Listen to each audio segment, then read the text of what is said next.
Going to on ISA pistol, a packed Seeger, which isn't Ghost, so we can body shot people, and muffins for this strat. Cutscene skip point is once we can see all of 47's right arm. Then obviously we're going to press space, skip the cutscene, we're going to drop the briefcase, look down at it, unpack it, and then aim at Francesca's guard with the white shirt as you see here. Shoot that guard, and then shoot the window here. And what you're doing now is you're creating a lockdown for Francesca in which a manner of no guard will follow her and she'll be isolated on her own. Make sure for this part that you try to shoot the back part of the box to make sure the guard doesn't turn around for you, and then you're going to shoot this gate guard to create a stage 2 lockdown of Francesca and then have him chase you. The lineup I like to use for this muffin throw is my head in line with the stairs and then aim the pointer in this box that I show here, just off of the first step. This generates the best result possible for the muffin boost. If you're standing too close to the throw, you can delay your run to compensate for the fact that you've misplaced your starting position. Everybody should be panicked now, but if they're not, having pistol in hand can help slow down the whoosh to allow them to panic. As you can see, once the pistols turn red in the bottom left, Francesca will start a stage 2 lockdown and begin her way to the chandelier on her own. Then you're going to want to stand in this bush here to line up for the chandelier chain. And then you're going to want to watch for Francesca as she starts running down the last set of stairs. When her head bobs, you slowly aim up at the chain and shoot. Then I recommend you sit in this inventory screen for a second and assess how you're going to remove Enforcer from the civilian and the guard. In this case we needed to shoot the civilian and then the bush because they were separated. I'll show more methods how to do this, depending on the RNG after the video. Then I want to sidestep equipped by a sniper so we can drop it once we enter the shed and then pick it back up right after. What this does is it removes the chance of RNG of these guys panicking and compromising you because they don't see your weapon. One little tip here, if you run down this little lip you can save time by not running down the stairs and not getting the down walk animation. This throw you're going to want to crouch and arc your throw decently above Silvio's head and then throw it once you hit the statue and then pull down and strafe left out of the throw. If the golf coach is here you're going to want to left shoulder and then hide behind the statue when you shoot the propane. Now it's time for the cliff boost. This is the hardest part of the route by far. I'll start off with a normal muffin boost, so throw the muffin at the edge of the first ledge and then equip your sniper out of it. Get your bearings when you get to the top of the ledge. Aim in and out to get speed boosts down the cliff. Find this bush and then run onto it and turn 90 degrees left and run off the cliff and you'll land on top of this invisible wall. Right away we're going to want to run straight into this rock and basically almost bang into it. And then start nudging right and sticking into the rock the whole way through to fit through the stalactile gap. To not fall off we're going to want to hug the left side of the rocks all the way until we see these stalactiles here. Once you hit them just crouch and then nudge around them and look right and then aim at the virus with your sniper. Shoot it, drop it and then run forward to the exit and then fast exit, and that's that. Now we'll look at what can go wrong. We'll look at RNG fails too on this map because there's a lot. If you're struggling or wondering about the window shot, what you're doing is you're shooting these two civilians inside, one or the other, and the reason that you shoot these two civilians is because it'll grab this guard inside and he'll focus on the civilians instead of Francesca and he won't follow her down to the chandelier. It's important to get the cams in one shot because if you take more than one you're going to create a panic on the cams guard and that updates everybody on the map once you panic him. Therefore Francesca won't go into stage 2 lockdown and these guards in the gate will instantly chase you, your guns won't go red and everything will fail. Worth noting that if you're too late on the Franny shot then you'll get non-target kill or miss her, and if you're too early you will always miss Francesca. It's best to just slowly aim and shoot. Now we're going to look at a few clips for the Gardener RNG and learn everything we need to know about him. This is the most common Gardener and what you have to do is just aim underneath the Limo and body shot the Gardener. This is just general advice for any panicking hitman, just shoot when you've actually aimed, don't spray your shots otherwise you'll go into combat.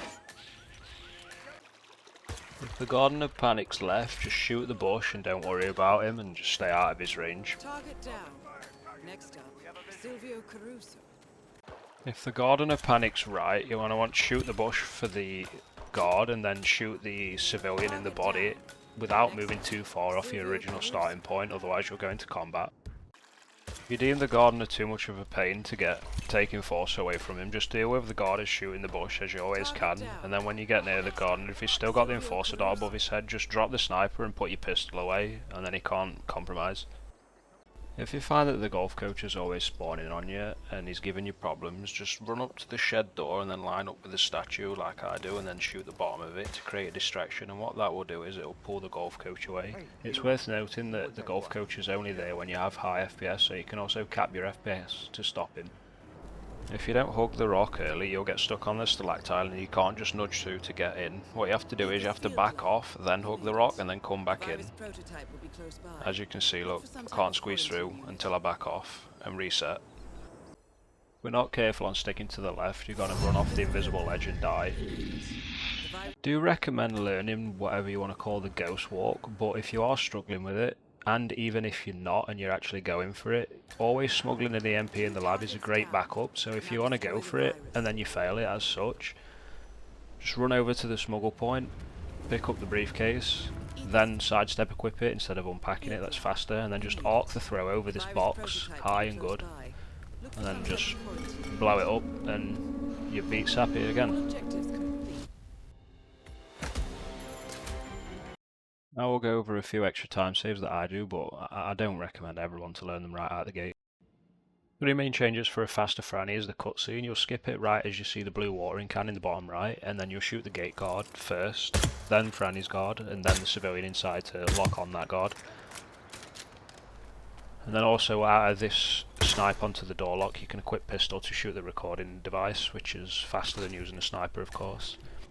What happens when you do all this is Francesca should, not always, will instantly go into stage 2 right as she enters the room and the pistols go red, as you can see just in the top right here, so she won't stop, and this saves around 3 to 6 seconds.